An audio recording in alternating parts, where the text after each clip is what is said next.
Hi, this video is going to cause you to never look at any of these movies the same ever again, and so many more, because there is a pattern here, and I'm sure that there is a large possibility you've never noticed it before, because I didn't, and it was brought to my attention by one of you guys actually, and it sent me down a rabbit hole. I can't believe I went so long without noticing that there is a religion that is repetitively pushed on all of us in movie after movie after movie, and the religious theme that is repetitively pushed on all of us is this religion called Gnosticism. And if you don't know what Gnosticism is, it is essentially putting God in a bad light. In Gnosticism, the concept of God is often complex, but in many Gnostic interpretations, the creator God of the Old Testament is viewed as inferior, imperfect, or even evil, responsible for the material world, which is seen as inherently flawed. It's the belief that God is a tyrant, and he put Adam and Eve in this perfect paradise, but he was really keeping them ignorant about the world outside the garden and keeping them from knowledge and evolving to be like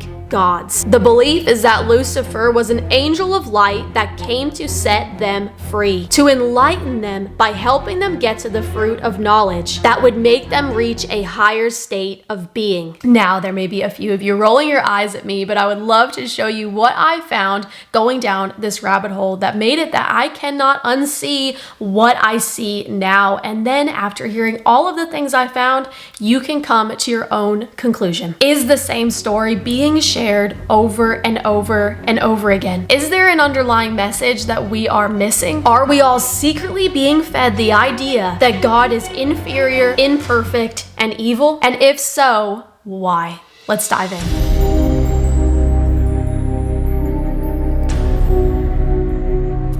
Before we dive in, I just want to give a quick shout out to the person that brought this to my attention, because their channel is amazing and has taught me so much about this topic. And they have even deeper takes on this. If you want to go check them out, I highly recommend. The channel is called Little Light Studios, and they truly helped me create today's video. Okay, so every single movie that I have pops up on the screen right now, they all share a common theme, and the common theme being a perfect world, but the creator of the perfect world, or the one in charge of the perfect world, is evil. We are gonna start off with the children's movie Wreck-It Ralph. I'm gonna wreck it! Not to mention, has always been one of my favorite animation movies ever. And watching it possibly 30 times now, I never noticed any of these Easter eggs. In the Wreck-It Ralph movie, we are met with a perfect world called Niceland, and a man lives there who goes by the name of Fix-It Felix. Felix is loved and adored by all the citizens in Niceland and lives in a penthouse in the clouds. Not to mention that Fix-It Felix is a carpenter who has healing power, who got his magic hammer from his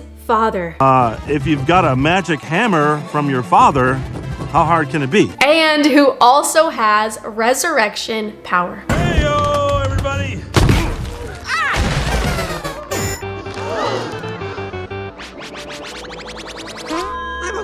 I'm okay. Very similar to Jesus in the Bible. And then we are introduced to another character who is not welcomed or loved by the citizens of Niceland, and his name is Ralph. My name's Ralph, and I'm a bad guy. He wrecks the building in Niceland, and thankfully, Felix is always behind him cleaning up his mess. And every time Ralph gets to the top of the building, he is repeatedly thrown back into the city dump where he lives. So now we have Ralph in the city dump looking up to Niceland. And throughout this movie, you are led to feel very sorry for Ralph, even though he is a bad guy. The entire movie, you are basically saying, dang, poor guy, poor Ralph. Sympathy for the devil. And throughout this movie, you will see that Ralph truly wants to be good, but he just can't be. We see him at a meeting called Bad Guys Anonymous with literally Satan himself. Happy anniversary, Ralph. Thanks, Satan. As he goes on to tell everyone he wants to be good. And then they tell him, Ralph, you can't be good because you're bad. And that's okay, because it's okay to be bad. You will never be good, and that's not bad. In other words, just be yourself. Embrace sin and embrace the bad in you. I am bad, and that's good. I will never be good, and that's not bad. There's no one I'd rather be than me. Then in the next scene, it furthers the point of Ralph being depicted as this Satan-like figure, as the serpent in the garden with Adam and Eve. We see him offering the red fruit to a snake and these other demon-looking characters. The name Ralph is also derived from the Norse, and it means wolf. Then we are met with a scene that portrays Satan's words in Isaiah. Ralph makes his way up to the penthouse door and enters into a party that is going on in Niceland. He gets into an argument with them, destroys their cake, and says that he is going to get a medal like Felix has, and it will outshine any medal that Felix has, which is a very similar scenario in Isaiah 14:14, where Lucifer tells heaven, "I will ascend above the heights of the clouds. I will be like the Most High." A little later in the movie, as Ralph embarks on his quest to get a medal to be better than Felix, he finds himself in a candy paradise, and he lands by a tree in a candy garden where he meets a girl and he lies to her about who he is. You're not from here, are you? No, well, yeah. I mean, not from right in this area. I'm just doing some work here. What kind of work? There's some routine candy tree trimming. Is this story sounding familiar at all to you? This girl, who goes by the name Vanellope, grabs the medal that is found hanging on a branch. The medal that could help make you like Felix, symbolizing the fruit of knowledge. And it's in this moment that we see Vanellope glitch for the first time. Vanellope has a defect that is making her glitch, and if she is caught glitching, she will be thrown out of the game by King Candy, the ruler of the candy paradise. Much like Ralph, Vanellope is desiring to be accepted just as she is, glitch and all. King Candy ends up arresting Ralph and tells him that bad guys don't win medals. And he explains to Ralph that if Vanellope stays in the game with a glitch, then she would have their world destroyed. Guys, is this sounding familiar? Since sin has entered into the world, God needs to destroy the world and rebuild. Other racers even confront Vanellope and tell her that glitches can't race, and that the rules are there for a reason. They are there to protect us. The rules are there for a reason, Vanellope.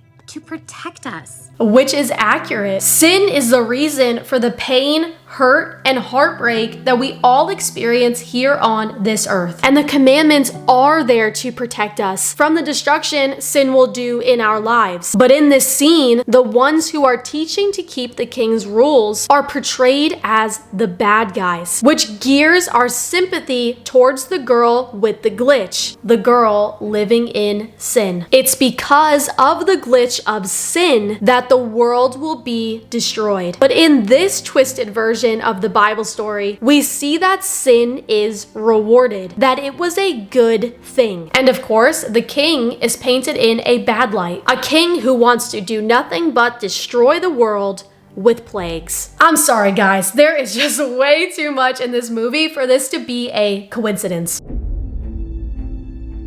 Okay, our next examples are going to include this popular character that is involved in Gnosticism. In Gnosticism, there is a character called Sophia, who is essentially the feminine version of the serpent in the garden. The serpent who came to Adam and Eve and basically said that God is this terrible, tyrannical dictator who put you in this prison. And if you eat the fruit, you are going to become wise like God. And that God is keeping you from obtaining true knowledge and becoming like him. Gnostics believe that the snake in the garden was a good thing and that Satan was ultimately the hero. And throughout movies, time and time again, we get to see this Sophia character essentially waking up the main character of the movie, who is in a controlled environment. I won't go as in depth as I did with Wreck-It Ralph, but here are some examples of movies that portray this Sophia character time and time again. In The Truman Show, we see Jim Carrey, who lives in a perfect world where nothing goes wrong. And we also see an outside world that is watching his every move. Truman finds the edge of this fake world and a man in the sky named Kristoff. And Kristoff speaks to Truman from the clouds and says, "I'm the creator of a TV show." Who are you? I am the creator of a television show. He says that he's watched Truman his whole life and built this perfect world for him, and there's nothing outside that door to utter darkness except pain. Truman rejects the man in the clouds and steps through the door to outer darkness, and all the watching people cheer with joy. We also see him putting his arms out in like a crucifixion pose, stepping out into eternal darkness. Truman chose to turn away from God, but not without the help of our Sophia character. This woman right here, who is trying her hardest to tell him that he's living in a fake reality and needs to break free. In the movie Smallfoot, we are again met with this perfect world. We are met with this perfect world where nothing goes wrong and everything is amazing, going back to the Garden of Eden. And the best part, everyone's happy. That's because our world is built on a foundation of stones. But then you find out that it's not such a perfect paradise. And we are met with our Sophia character once again. And I'm just gonna sit back and let this scene expose itself. Take a look. Michi? Welcome. I'm really glad you're here. What is this place exactly? The secret headquarters of the SES. And hold on, you're the leader.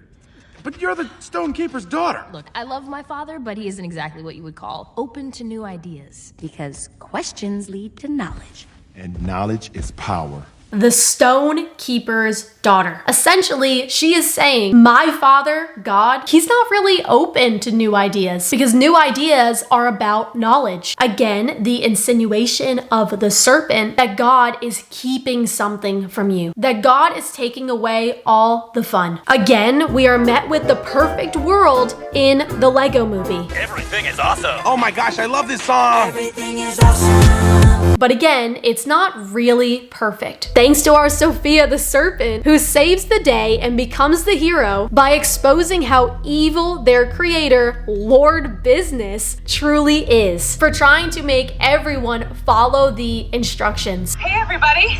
You don't know me, but I'm on TV, so you can trust me. This is Emmett. And he was just like all of you. A face in the crowd, following the same instructions as you. All of you have the ability inside of you to be a groundbreaker. And I mean literally, break the ground! Peel up the pieces, tear apart your walls! We need to fight back against President Business's plans! Today will not be known as Taco Tuesday, it will be known as Freedom Friday! You have the power to be your own God. You don't need God. Freedom Friday. And on top of it all, Lord Business in the movie claims that if you don't follow the rules, then you are gonna be put to sleep. Hi, I'm President Business, president of the Octan Corporation and the world. Let's take extra care to follow the instructions or you'll be put to sleep. Again, portraying God as this evil dictator, and it's just no good. Another perfect world. Free Guy. Our Sophia character saves the day and wakes him up to the deception. Ryan Reynolds is living a mundane, boring, perfect life, but our Sophia character gets him to put sunglasses on that help him live more free. Look, I don't know how long. I just took you hostage. There were 3 badges on me. The badges? Is that like a Girl Scout thing? There is something inside you guys. What? I don't want anything inside of me. I stuck you in a bank and expected you to just follow the rules and do the same thing every day. But you are so much more than that. Which in this movie, free means stealing cars and riding around with someone else's wife. He's one of the sunglasses people, and the people who wear sunglasses are heroes. That's not even his car. Or his wife. Ugly Dolls. Same plot. It's another awesome day here in Uglyville. Grab your shoes, time to spread the good news. Whoa. All the dolls that are created in the factory are supposed to be perfect, but the defective ones get thrown down to Uglyville. But Uglyville looks so colorful and fun. They are trying to make their way to the Institute of Perfection, where everyone worships the most perfect guy named Lou. Who's Lou? Were you born yesterday? I know you're home to go to the big, you know where. And you're here to try to earn your ticket there. Better listen up or you haven't got a prayer. Got to measure up or you won't get eternal bliss. Boost exclusive club that you won't in, or you'll end up in the oversight. And everything there is so gray and boring, but all perfect and uniform. Perfection is made to look boring. Heaven is made to look boring. By the end of the movie, they defeat Lou, and all the perfect people get brought down to Uglyville, where everything is chaotic and all the houses are tilted, and they slap paint on their faces and have so much fun living lawlessly. Aladdin. When you look at the prophecy of the book of Revelation, you will see that the church, the body of believers, are called the bride. If we are the bride of Christ and he is the Prince of Peace, that makes us a princess. And Disney has all of these princess movies, and many of them have the same theme. A king wants his daughter to marry the prince, but instead, Jasmine falls in love with Aladdin, who is a thief. He literally hands her an apple and takes her away from the palace, singing a song that says, "I can open your eyes." Guys, I can't unsee this. He continues singing that he's taking her to a whole new world with no rules. No one to tell us no or where to go. Aladdin's best friend is a shape-shifting genie who is a demon. You never had a friend like me. Pocahontas, same thing. Her father wanted her to marry that chief guy who was so serious. But he's so serious. But instead, she falls in love with the thief, also filled with witchcraft and sorcery and talking to the spirits. The Little Mermaid rebels from her father's rules and rejects living in the perfect world of Atlantica. Her father, the king, was keeping her from the outside world where her true happiness was. This topic fascinates me endlessly because once you see this, you can't unsee it. And something that I really think about and I wonder is if these producers are intentionally doing this, or they have no idea that they're being used by the spiritual world to carry out the devil's plans. They secretly plant big seeds in the minds of children and unbelievers who don't know God to make them turn from a God that loves them, convincing them subconsciously that Satan is the fun, cool, good guy, and God is the bad guy who is full of rules and commands. Yeah, I just thought this was a cool video to expose how the devil is so sneaky and how he uses the media to carry out his wicked agenda, and for you all to be made aware of how sneaky he truly is. We need to be really careful about what we watch and protect the children in our lives. And I'm also just so glad that I know that our God is good and that apart from him, there is nothing good. No one is good except God alone. And I can't wait to spend eternity with him and to be completely rid of the sin that has caused me nothing but pain,